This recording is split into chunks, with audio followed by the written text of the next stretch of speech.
Hello साथियों, फिर से हाजिर हैं हम आपके साथ एक नई भर्ती के बारे में जानकारी साझा करने के लिए। जैसा कि आप अपनी स्क्रीन पर देख पा रहे होंगे, सशस्त्र सीमा बल जो कि आपका भारत सरकार का आपके अंतर्गत आपका रहने वाला है, जो कि भारत नेपाल व भारत भूटान की सीमा के प्रहरी पर आपके है जो सेवा सुरक्षा और बंधुत्व के लिए वहाँ पर है जो भर्ती आपकी की जाती है। उस भर्ती का एक नोटिफिकेशन आपका जारी हो चुका है, जिसमें कि कुल पद आपको यहाँ पर पहले से आपको क्लियर कर देते हैं। पोस्टें कौन कौन सी रहने वाली वो पोस्टें आपको यहाँ पर है जो नजर आ रही होगी। आयु सीमा भी आपको यहाँ पर नजर आ रही होगी और कौन इसको अप्लाई कर सकता है वो भी आपको कुछ ना कुछ यहाँ से आइडिया है जो लग चुका होगा। लेकिन इतना ही काफी नहीं होता है। इस भर्ती के लिए फॉर्म आपने अप्लाई करना है तो इसके लिए आपको बिल्कुल संपूर्ण जानकारी की है जो जरूरत आपको रहने वाली है। तो सशस्त्र सीमा बल के द्वारा जो ऑफिशियली नोटिफिकेशन इसका जारी किया गया है उसके माध्यम से आपको इस भर्ती के बारे में संपूर्ण जानकारी A to Z पूर्ण जानकारी आपको है जो इस वीडियो के माध्यम से आपको मिलने वाली है। तो चलिए आपको देरी न करते हुए लेकर के चलते हैं इसके ऑफिशियली नोटिफिकेशन पर। तो जैसा कि आप अपनी स्क्रीन पर देख पा रहे होंगे, भारत सरकार गृह मंत्रालय जो कि महानिदेशक कार्यालय सशस्त्र सीमा बल जो कि आपका इसका जो एड्रेस आपको यहाँ पर दिखाई देने वाला होगा, इसका जो हेडक्वार्टर कहीं तो इसका है जो नई दिल्ली में आपका रहने वाला है। नोटिफिकेशन नंबर आपको यहाँ पर क्लियरली यहाँ पर है जो नोटिफिकेशन नंबर दिखाई देने वाला। हालांकि यह नोटिफिकेशन है जो आपका जो 21 मार्च 2026 को आपका जारी हुआ था, लेकिन हमें है जो टाइम नहीं था, इसलिए हम है जो इसके बारे में आपको जानकारी नहीं दे पाए। लेकिन जिन साथियों को अभी भी जानकारी इसकी नहीं है उनके लिए जानकारी हम आपको ये उपलब्ध करवा रहे हैं, जो कि इंपॉर्टेंट नोटिस आपका रहने वाला है। सब्जेक्ट में आपको यहां पर क्लियरली लिखा हुआ दिखाई देने वाला होगा, advertisement for the post of constable, veterinary driver, gardener, water carrier, cobbler, tailor, washerman, barber जिसको कि नाई बोलते हैं, वेटर, इसके बाद कारपेंटर और नर्सिंग ऑर्डरली के लिए जो एसएसबी में आपकी है जो सशस्त्र सीमा बल में आपकी भर्ती का नोटिफिकेशन ये निकला हुआ। एक एक पॉइंट आपको यहाँ पर आपको क्लियर करेंगे और आपको बताएंगे कि आपके लिए क्या क्या है जो इसमें आपका रहने वाला है। तो यहाँ पर आपको पहले क्लियर कर देते हैं कि आपने इसका जो फॉर्म जो अप्लाई करना है वो आपने इसका जो फॉर्म है जो ऑनलाइन अप्लाई करना है। यहाँ पर लिखा हुआ आपको दिखाई देने वाला होगा, एलिजिबल कैंडिडेट में submit their application online through the official application portal using the link provided below. यानी कि जो ये लिंक आपको यहाँ पर दे रखा है, इसी लिंक के माध्यम से इसका आपका जो ऑनलाइन एप्लीकेशन फॉर्म आपने फिल करना है। ऑनलाइन एप्लीकेशन फॉर्म किस प्रकार से फिल करना है उसका एक अलग से वीडियो बना करके आपको है जो जल्द ही हम है जो प्रोवाइड है जो करवाने वाले हैं।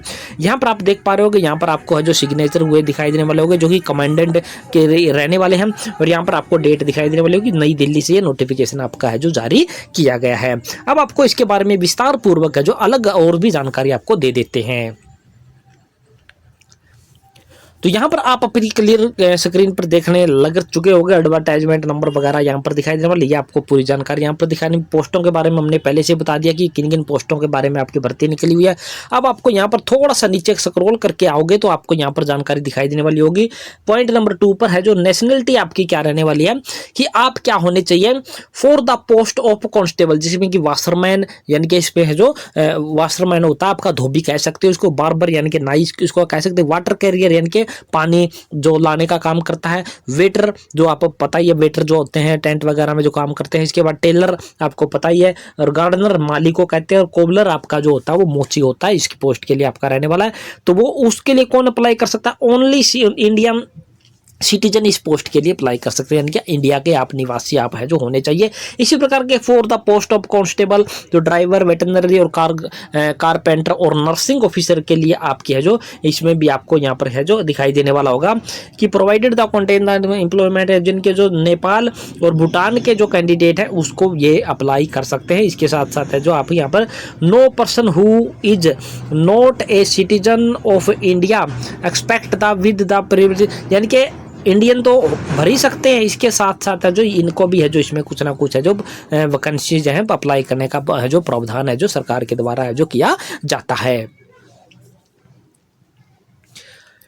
अब आपको जानकारी दे देते हैं कि एक एक पोस्ट के बारे में कितनी कितनी वैकेंसीज आपकी है जो निकली हुई है। तो आपको यहाँ पर मैं थोड़ा सा यहाँ पर बड़ा कर लेता हूँ ताकि आपको स्क्रीन पर अच्छे से दिख जाए कि यहाँ पर वैकेंसीज क्या क्या रहने वाली है। यहाँ पर आपको है जो सीरियल नंबर दिखाई देगा, यहाँ पर आपको नेम ऑफ द पोस्ट दिखाई देगा, यहाँ पर यूआर का मतलब है कि जनरल कैटेगरी की पोस्ट आपको दिखाई देगी, यहाँ पर ईडब्ल्यूएस कैटेगरी की पोस्टें आपको दिखाई देने वाली होगी, और यहाँ पर ओबीसी कैटेगरी की आपको है जो वैकेंसी दिखाई देगी। उसके बाद एससी कैटेगरी, एसटी कैटेगरी और टोटल पोस्टें आपको यहाँ पर नजर आ रही है। तो एक एक के बारे में आपको यहाँ पर विस्तार पूर्वक दिखाई भी दे रहा है और हम आपको भी क्लियर कर देते हैं।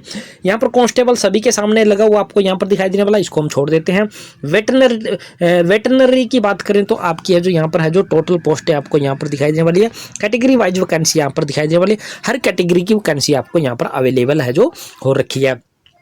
यहाँ पर बात करके आपकी ड्राइवर के लिए ओनली फॉर मेल, यानी कि केवल और केवल मेल कैंडिडेट ही ड्राइवर की पोस्ट के लिए अप्लाई कर सकते हो, जो कि सबसे ज़्यादा पोस्टें हैं जो इसकी निकली हुई है। ये ड्राइवर भाइयों के लिए आपकी बहुत बड़ी खुशखबरी आपकी रहने वाली है। हर कैटेगरी की वैकेंसी आपको यहाँ पर है जो देखने को मिल रही है। इसके बाद यहाँ पर गार्डनर का मतलब होता है आपका माली की पोस्ट के लिए भी आपकी प्रत्येक कैटेगरी की हर जाति के लिए आपकी है जो पोस्टें आपकी यहाँ पर निकली हुई आपको दिखाई दे रही है। आप अपने हिसाब से अपनी पोस्ट देख सकते हो।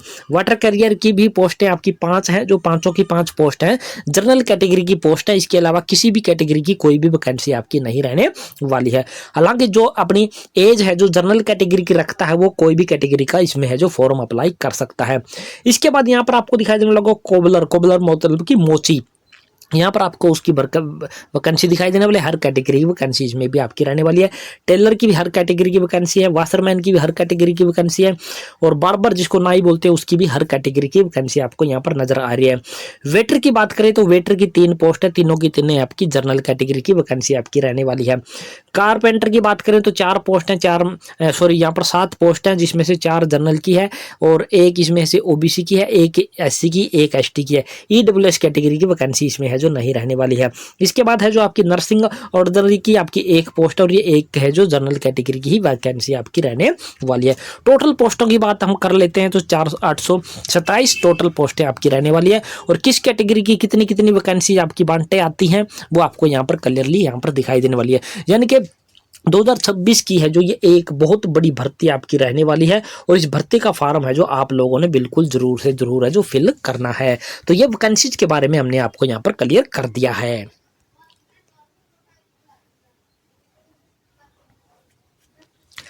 इसके बाद और नीचे की ओर स्क्रॉल करके आते हैं तो आपको यहाँ पर और भी जानकारी आपको यहाँ पर दिखाई देने वाली होगी। अब आपको यहाँ पर पे लेवल आपको दिखा देते हैं कि आपको तनख्वाह वगैरह इसमें क्या मिलती है। तो पे स्केल आपको यहाँ पर दिखाई देने वाला होगा, सभी पोस्टों के नाम आपको यहाँ पर लिखे हुए दिखाई देने वाले हैं। लेवल 3 में आपका यह आता है जिसमें कि आपकी 21,700 रुपये आपकी बेसिक बनती है और 59,100 रुपये तक आपकी बेसिक जा सकती है। इसके ऊपर जो आपको टीए डीए वगैरह जो सरकार के द्वारा दिए जाते हैं वो आपके अलग से है जो आपके इसमें है जो ऐड कर दिए जाएंगे। यानी कि अच्छा खासा है जो आपका पे लेवल है। जो हरियाणा में क्लर्क लगने पर आपको है जो पे लेवल मिलता है, अभी हरियाणा में वो आपको ये वाला पे लेवल मिलता है, और ये यहाँ पर है जो इन पोस्टों के लिए आपको पे लेवल है जो दिया जा रहा है। तो ये आपका वैकेंसी है जो आपकी तनख्वाह के बारे में आपको जानकारी प्रोवाइड करवा दी है। अब आगे की जानकारी आपको दे देते हैं कि क्वालिफिकेशन आपकी किस पोस्ट के लिए क्या क्या आपकी क्वालिफिकेशन है जो मांग रखी है, वो आपको थोड़ा सा बड़ा कर लेता हूं और यहाँ पर आपको दिखा देता हूं कि किस कैटेगरी की किस पोस्ट के लिए क्या क्वालिफिकेशन मांग रखी है। यहाँ पर सबसे पहले पोस्ट का नाम आपको दिखाई देने वाला होगा कांस्टेबल वेटनरी की, और इसमें एज भी आपको बता के चलते हैं कि कम से कम आप 18 साल के और ज़्यादा से ज़्यादा 27 साल के आप हो सकते हो। और इसके साथ साथ जो जनरल है जो आपके SC और ST कैंडिडेट हमारे होते हैं उनको 5 साल की छूट है जो दी जाती है, और ओबीसी जो कैटेगरी के कैंडिडेट होते हैं उनको 3 साल की छूट है जो दी जाती है। तो ये कैटेगरी के बच्चे हैं जो कैंडिडेट है वो अपने अंडरस्टूड कर लें कि 5 साल और 3 साल की छूट मिलने के बाद है जो उनकी एज है जो कितनी बन जाती है। पहली पोस्ट के बारे में हम आपको क्लियर कर देते हैं, बाकी की आप जान लेना है। तो SC ST के लिए यहाँ पर आपकी एज आपकी कितनी हो जाएगी, आपकी है जो 32 साल है जो हो जाएगी, और ओबीसी कैंडिडेटों के लिए आपकी 30 साल है जो मैक्सिमम एज आपकी यहाँ पर हो जाएगी। अब आपको यहाँ पर क्वालिफिकेशन बता देते हैं। यहाँ पर आपको जो सिंपल आप 10वीं पास होने चाहिए, 10वीं में साइंस सब्जेक्ट आपके पास है जो होना चाहिए। और इसके साथ यहाँ पर लिखा 1 year experience in treatment of different species of the animal in a recognised veterinary hospital. यानी कि वेटरनरी हॉस्पिटल आपका कौन सा होता है, पशुओं का जो हॉस्पिटल होता है उसको यहाँ पर बोला जा रहा है। यानी कि 10वीं पास के साथ साथ आपके पास जो 1 साल का है जो पशुओं की देखभाल का या उनके ट्रीटमेंट का आपके पास है जो अनुभव होना चाहिए, कहीं से भी हो आपके, चाहे वो सरकारी हॉस्पिटल हो चाहे वो कोई आपका प्राइवेट हॉस्पिटल हो। इसके बाद आ जाता है आपका ड्राइवर की पोस्ट के लिए भी एज आपका यहाँ पर दिखाई देने वाला है, और आपके पास 10वीं पास होनी चाहिए। 10वीं के साथ साथ आपके पास है जो हैवी व्हीकल ड्राइविंग लाइसेंस आपका होना चाहिए। एक्सपीरियंस की इसमें कोई भी बात आपकी नहीं कर रखी है, सिंपल आपके पास हैवी ड्राइविंग लाइसेंस आपके पास है जो होना चाहिए। इसके बाद बात कर लेते हैं यहाँ पर है जो कांस्टेबल आपका गार्डनर है, वे वाटर कैरियर है, कोबलर है, टेलर है, वाशरमैन है, बार्बर है और वेटर है। इन सभी की पोस्टों के लिए आपकी यहाँ पर बात कर लेते हैं। और उनकी एज है जो बहुत कम मांग रखी है, 18 से लेकर के 23 साल तक का कोई भी जनरल कैटेगरी का कैंडिडेट फिल कर सकता है।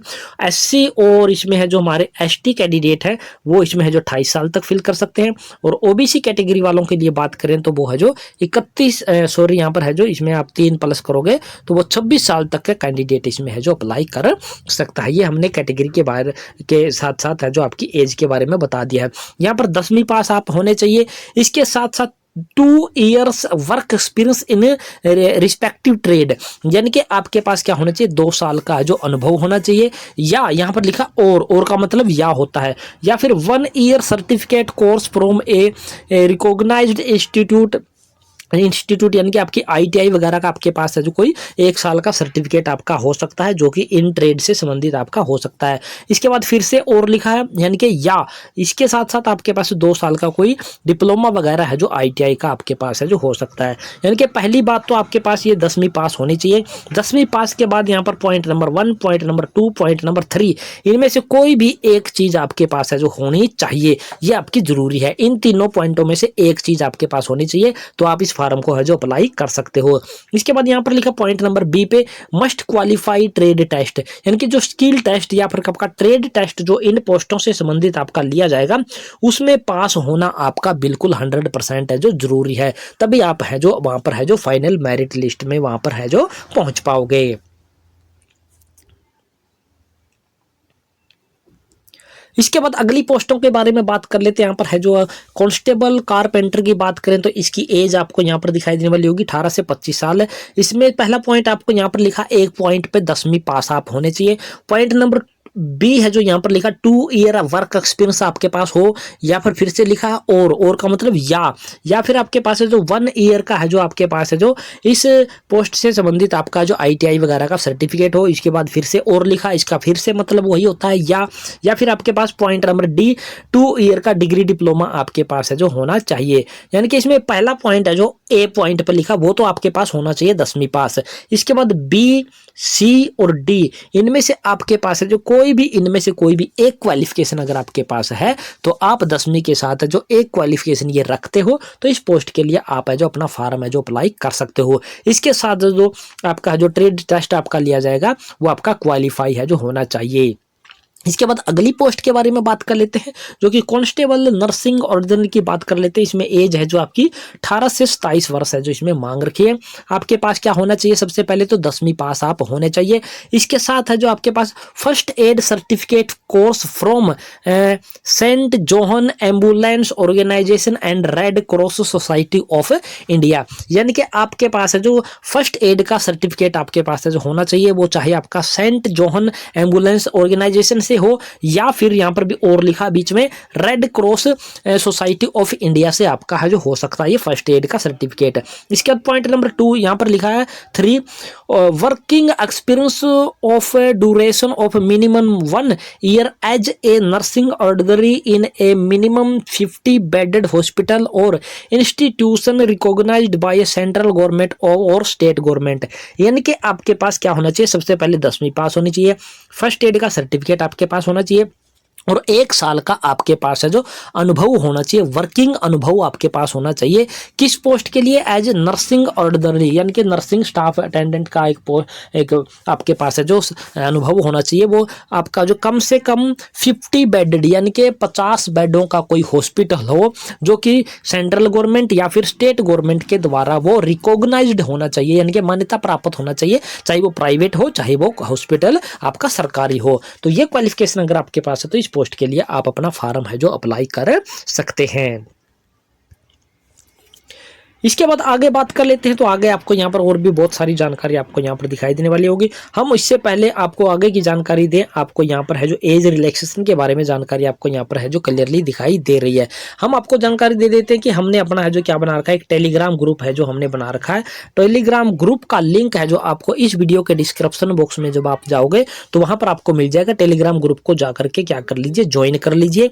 ये पूरा का पूरा ऑफिशियली नोटिफिकेशन आपको टेलीग्राम ग्रुप के माध्यम से आपको मिलेगा। और भी जितनी भी भर्तियों के नोटिफिकेशन आते हैं या फिर एप्लीकेशन फॉर्म जो पीडीएफ आपको प्राप्त करनी होती है, वो टेलीग्राम ग्रुप के माध्यम से ही आपको है जो प्रोवाइड है जो करवाई जाएगी। तो और भी जानकारी इसमें है जो आपकी बहुत सारी दे रखी है। कुल मिलाकर के 24 पेज का ये एक ऑफिशियली नोटिफिकेशन है जो आपका यहाँ पर है जो रहने वाला है। और ये पूरा का पूरा हम आपको यहाँ पर पूरा का पूरा पढ़कर नहीं बताएंगे, क्योंकि ये वीडियो आपकी क्या हो जाएगी, बहुत ही लंबी आपकी है जो हो जाएगी। अब थोड़ी सी जानकारी हम आपको यहाँ पर दे देते हैं। किसके बारे में? आपको जानकारी दे देते हैं इसकी फीस के बारे में। तो जो ऑनलाइन एप्लीकेशन फॉर्म आपने फिल करना है, उसकी जो फीस आपने पे करनी है वो किस प्रकार से आपने पे करनी है। यानी कि आपके general category, EWS category, OBC category के जितने भी कैंडिडेट हैं उनको 100 रुपये की एक एप्लीकेशन फीस है जो आपने इसकी पे करनी है। और वो आप हैं जो नेट बैंकिंग के माध्यम से, क्रेडिट कार्ड, डेबिट कार्ड या यूपीआई के माध्यम से, किसी भी माध्यम से आप हैं जो पे कर सकते हो। इसके साथ साथ हम बता देते हैं कि जो एससी कैटेगरी है, एसटी कैटेगरी है और एक्स सर्विसमैन कैंडिडेट हैं या फिर कोई भी फीमेल कैंडिडेट है, उनको फीस में यहाँ पर क्या दी जाती है, एक्सटेम्प्टेड दी जाती है। यानी कि उनको क्या है, फीस में क्या दे दी जाती है, यहाँ पर छूट दी दी जाती है। उनको 0 फीस है जो इसमें लगने वाली है, यानी कि उनका एक भी पैसा है जो ऑनलाइन एप्लीकेशन फॉर्म भरने का आपका नहीं लगने वाला है। तो ये फीस के बारे में हमने आपको यहाँ पर क्लियर कर देती है।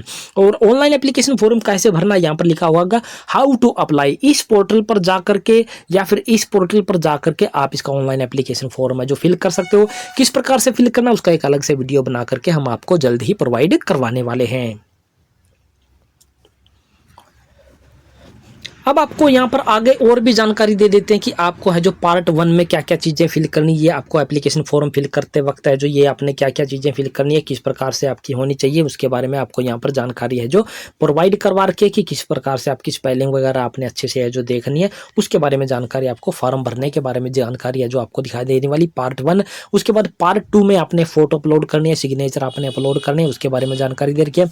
पार्ट 3 में आपने क्या करना है कि आपने है जो मोड ऑफ पेमेंट, यानी कि आपने पेमेंट अपनी है जो डालनी है। प्रूफ ऑफ कैंडिडेचर, आपने आईडी प्रूफ वगैरह है जो आपने यहाँ पर देना है।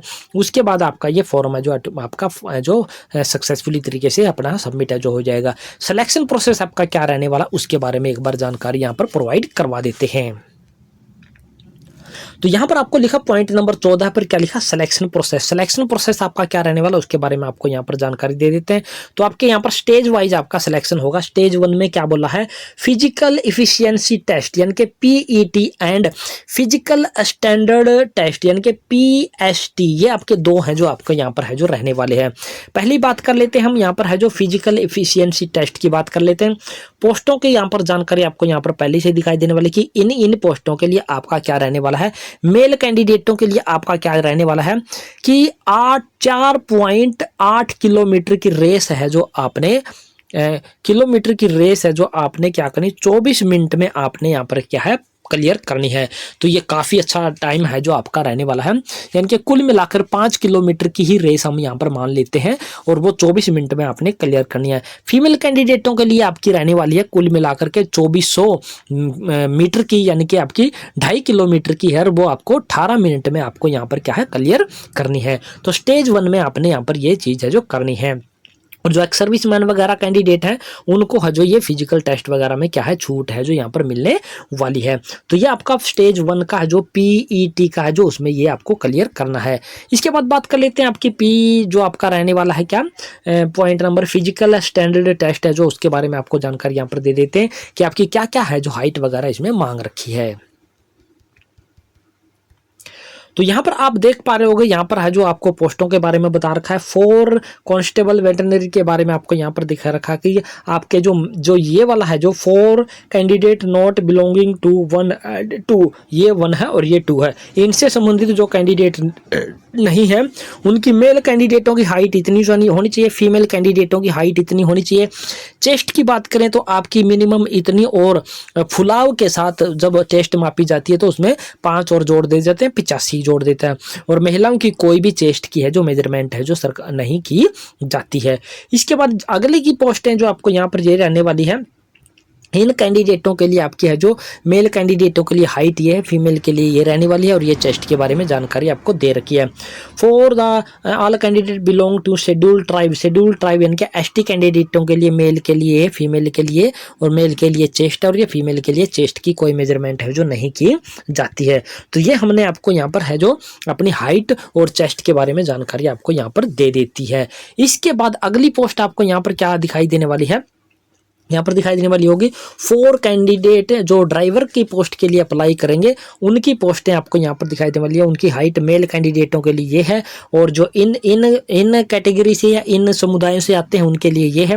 जो इन समुदायों से आते हैं उनके लिए ये हाइट रहने वाली है और जो इन समुदायों से आते हैं उनके लिए ये रहने वाली है और जो नीचे वाले समुदाय से आते हैं उनके लिए रहने वाली है। यानी कि जो जनजाति वगैरह होती है उनके लिए अलग अलग है जो आपकी जो चेस्ट और हाइट के बारे में यहाँ पर बात कर रखी है। इसके बाद आपकी आ जाती है जो सबसे ज्यादा वैकेंसीज आपकी जिसकी निकली हुई है उसके बारे में जानकारी यहां पर देने वाले हैं। तो अगली पोस्टें आपको यहाँ पर दिखाई देने वाली होगी constable drive gardener, water carrier, cobbler, tailor, washerman, barber और वेटर और इसके साथ कारपेंटर है जो उनकी पोस्टों के बारे में जानकारी यहाँ पर दे देते हैं। जो जो नॉर्मल कैटेगरी नॉर्मल क्षेत्रों में रहते हैं इंडिया में जो इनमें और इनमें नहीं है उनके लिए है जो ये वाले है जो मेल कैंडिडेट के लिए है ये हाइट होनी चाहिए और फीमेल कैंडिडेटों के लिए आपकी ये हाइट होनी चाहिए और आपकी चेस्ट है जो ये होनी चाहिए और फैलाव के साथ है जो 5 सेंटीमीटर का फैलाव है जो इसमें ऐड है जो कर दिया जाएगा। और फीमेल कैंडिडेटों की कोई भी चेस्ट का है जो मेजरमेंट या माप है जो नहीं लिया जाता है। इसके बाद जो इन कैटेगरी से संबंधित रहने वाले हैं उनके लिए अलग अलग है जो आपकी जो हाइट और चेस्ट की मेजरमेंट आपको यहाँ पर दिखाई दे रही है। और ये आपकी आ जाती है अगली पोस्ट जो कि आपकी रहने वाली है कांस्टेबल नर्सिंग ऑर्डनरी और ये जो नॉर्मल कैंडिडेट हैं जो ये इनकी है जो चेस्ट फीमेल और मेल के लिए रहने वाली है और ये है जो अलग अलग कैटेगरी के हिसाब से आपकी चेस्ट के बारे में जानकारी आपको यहाँ पर क्लियरली है जो दिखाई दे रही है। तो ये आपकी चेस्ट के बारे में जानकारी और हाइट के बारे में जानकारी आपको यहाँ पर दिखाई देने वाली है। और भी नीचे स्क्रॉल करोगे तो और भी जानकारी आपको यहाँ पर है जो देखने को है जो मिलने वाली है। तो ये पूरी की पूरी भर्ती का एक नोटिफिकेशन आपका रहने वाला और इसके बारे में संपूर्ण जानकारी हमने आपको देने की कोशिश की है। ये पूरा का पूरा आपका नोटिफिकेशन और किस प्रकार से पेपर होगा किस प्रकार से क्या होगा उसके बारे में सारी जानकारी आपको आगे यहाँ पर है जो दिखाई देने वाली है। ये नोटिफिकेशन आपने टेलीग्राम ग्रुप से क्या है डाउनलोड कर लेना। डाउनलोड करने के बाद आपने इसको पढ़ लेना। पढ़ने के बाद अपना एप्लीकेशन फॉर्म है जो आपने ऑनलाइन अप्लाई कर देना है। ऑनलाइन किस प्रकार से फिल करना है उसका एक अलग से वीडियो बना करके हम आपको है जो जल्द ही प्रोवाइड करवाने की है जो कोशिश करेंगे। तो ये थी पूरी जानकारी दोस्तों और आशा करते हैं हमारे द्वारा दी गई जानकारी पसंद आई होगी। पसंद आई तो आपने क्या कर लेना चैनल को है जो सब्सक्राइब जरूर कर लेना है। सब्सक्राइब के साथ साथ वीडियो को अपने दोस्तों मित्रों के साथ आपने शेयर जरूर कर देना है। तो जय हिंद जय भारत दोस्तों।